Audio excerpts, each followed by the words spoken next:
cita. Señores, lo prometido es deuda. Hoy con nosotros dos invitados especialísimos que van a hablar y van a hacer lo que por lo general hacemos en este programa, que es educar. La bienvenida al doctor Amel García y a la doctora Mariana Santos. ¿Cómo están, jóvenes? Hola, hola, buenas tardes. Hola, todo por aquí bien. Buenas tardes. Buenas tardes. Gracias por la invitación. No, gracias a ustedes por aceptar esta petición que hicimos y esta solicitud que hace 3 semanas no se pudo cristalizar por el hecho de la prisa en cuanto a muchas cosas y sin embargo sí lo pudimos hacer para esta semana. Hace un tiempo, hace ya varias semanas, murió una jovencita en Higüey. Jovencita que ni siquiera tenemos que mencionar el nombre. Jovencita que lamentablemente perdió la vida ante varias situaciones y las vamos a ir desglosando acorde entremos en materia, pero justamente hoy queremos que nuestros invitados conversen con nosotros sobre un tema neurálgico de la República Dominicana. A mis amigos de la iglesia que también pongan oído, porque son las principales personas que deberían tomar el toro por los cuernos y aceptar ciertas cosas y entender que la educación sexual es una necesidad imperiosa en la República Dominicana. Porcentajes en las embarazadas adolescentes enorme, quizás entre los primeros del mundo. Porcentajes de madres solteras, quizás entre los más altos del mundo. Y feminicidios en el tope de las proporciones acorde a la cantidad de habitantes del país. Primero, saludar a Amel y presentarlo como el director, el gerente médico de la clínica doctora Rosa Cisneros Profamilia. ¿Correcto, Amel? Correcto, Edwin. Bueno, buenas tardes.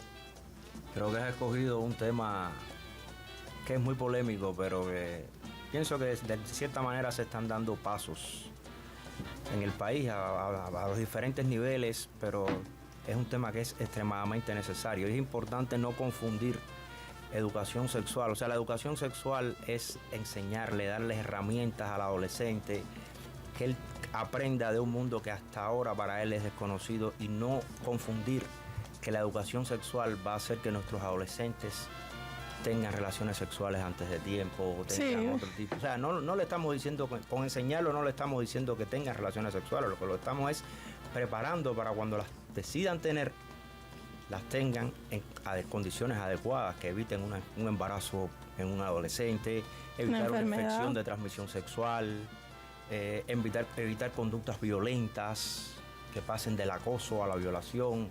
O sea, que dominen todas esas situaciones que se le pueden dar, porque como bien lo dice el nombre, los adolescentes adolecen, todavía carecen, les falta, son jóvenes que están en formación y nosotros tenemos que guiarlos. ¿Qué más que brindarle educación sexual para que se preparen, para que tengan una adecuada sexualidad en el futuro? Doctora Mariana Santos es la encargada de educación sexual de Profamilia, aquí en Santiago.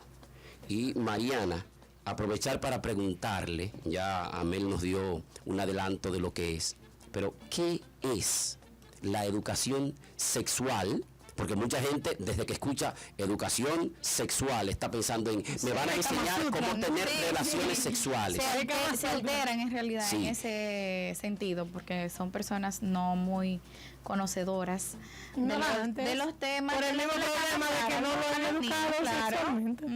¿Qué sería entonces, doctora, la educación sexual? A nivel general. Buenas tardes. La sexualidad es inherente al ser humano. Es decir, todos somos seres sexuados, desde que nacemos hasta que morimos. Por tal razón, desde que nace el niño o la niña, es una persona sexual. Perdón, permiso, no se escucha. Tiene que acercarle un poquito. Sí, acercarse un poquito al micrófono. Ahí. Arriba, aquí, que esto aquí. Ahí. Ok, se escucha ahora. Sí. Bueno, decíamos que la sexualidad es inherente al ser humano. lo que sucede, como dicen las chicas, es que realmente no hay educación sexual. Porque la sexualidad no es solo como las personas piensan, sobre todo en nuestro país, que por eso es el mito, el tabú, el desconocimiento, que es una relación coital. A eso llaman educación sexual, a eso llaman sexualidad. Eso no es sexualidad. Espere, Mariana, porque usted me lo está poniendo en manzana y yo no me lo sé en manzana, yo me lo sé con peras. En peras. Vámonos por partes. Primero, el que la sexualidad es inherente al ser humano. ¿Usted podría ponerme eso en plátano? Exacto. Mire, la sexualidad es inherente al ser humano. ¿Por qué razón? Porque somos seres sexuados. La sexualidad, la definición de sexualidad es muy amplia, porque la sexualidad tiene que ver con los sentimientos, con las emociones, con los valores, con la cultura, lo que es una actividad sexual, lo que es la definición de sexualidad para nosotros en República Dominicana, probablemente no lo sea para el Medio Oriente o para Asia o para otros continentes. Entonces, por eso la sexualidad es muy amplia, su definición es todo lo que tiene que ver con el ser humano en su parte sexual, en su conducta sexual, en sus creencias sexuales, incluyendo las creencias espirituales. De ahí tú ves que, por ejemplo, las personas que pertenecen a determinadas religiones dicen que quieren llegar virgen al matrimonio. Es una creencia espiritual que hay que respetar. Claro. Y es propia de algunos países, de otros. Hay otros que no toman en cuenta. Es decir, sexualidad es amplio, es todo un proceso, un conjunto de creencias, de valores, de información, de conductas. No es solamente, como pensamos, tener una relación coital, eso es una parte. Es decir, la transmisión de información en educación sexual es muy variada y debe iniciarse en el hogar, porque desde que el niño nace o la niña empieza a tener curiosidades por sus partes íntimas y debemos ir a su edad dando información de educación sexual. Es decir, claro, no vamos a dar educación sexual a los 14, a los 15, que ya el niño sí tiene ya sus hormonas poco desarrolladas y ya tiene otras manifestaciones sexuales, sino de que el niño nace y pregunta por qué mami tiene una parte íntima diferente a la de papi. Ya desde que usted empieza a dar esa información, usted está dando información de educación sexual. Usted me está como el cuento.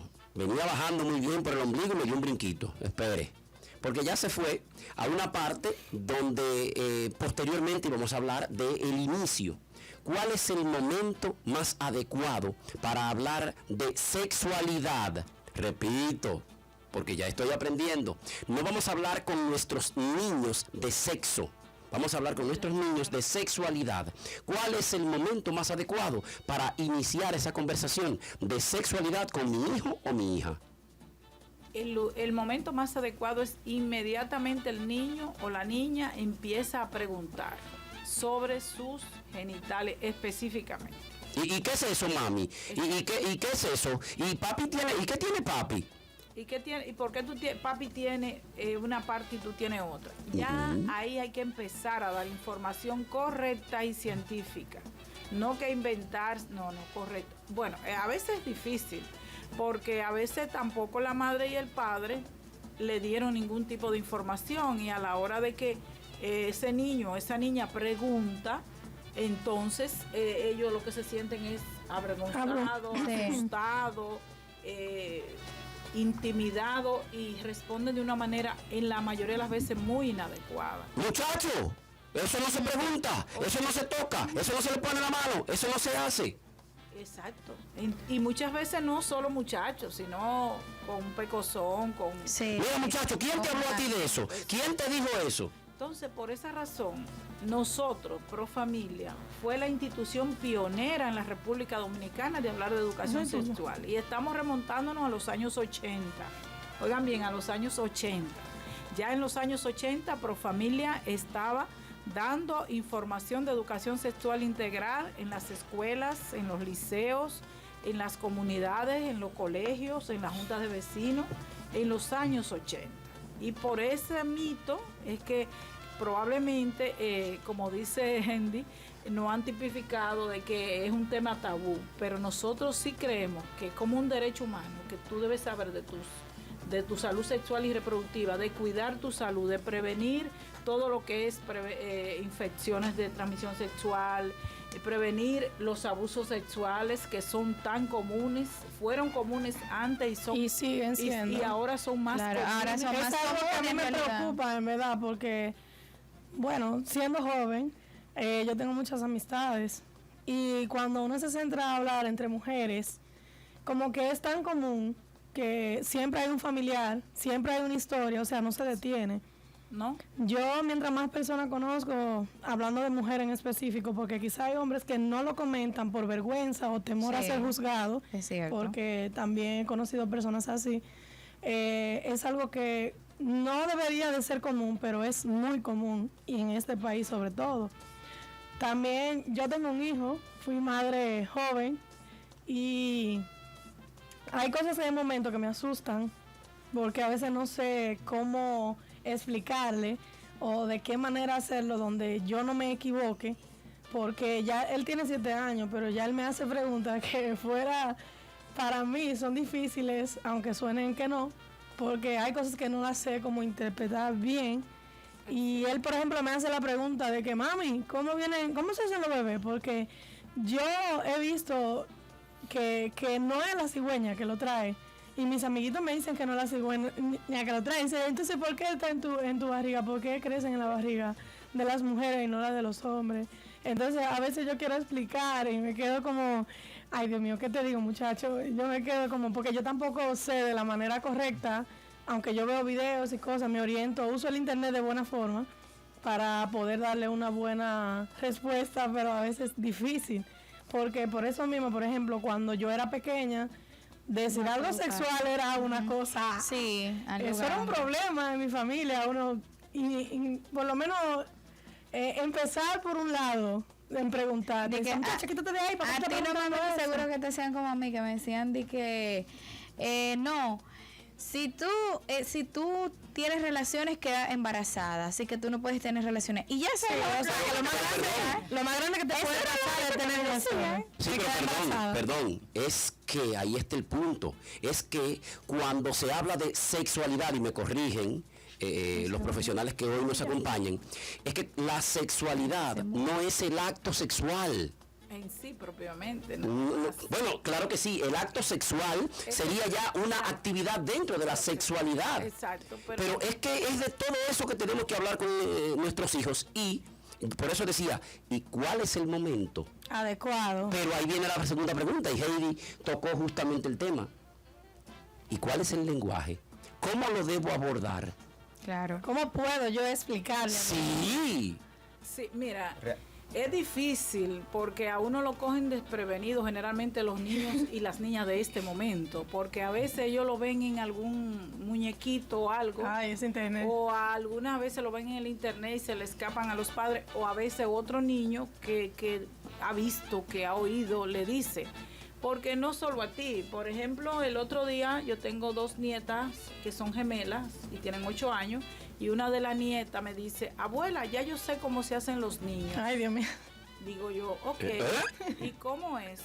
Juntando vulva con vulva. Me dice, ay, vulva con vulva. Ella lo que pasa es que parece que se le olvidó que uno sería pene y el otro vulva. Y me dice vulva con vulva. Entonces yo empiezo a decirle que no, que no. No. Espere. Es porque ahora yo no le voy a permitir que me dé un brinquito. Porque justamente yo tengo, no una, sino unos, tanto uno como una. Y sé que ese momento va a llegar, porque inclusive, Amel, te tengo una preguntita por ahí, un poquito bodona, pero para que te vayas preparando, el hecho de bañarnos con nuestros hijos, permitir que ellos vean nuestras partes, y de ahí orientar, sería un problema, sería un tabú, o supongamos que no es que le mostramos, supongamos que por casualidad se dio que en la casa vio algo y preguntó, pero ahorita tranquilo, Amel, que eso es para ti ahorita,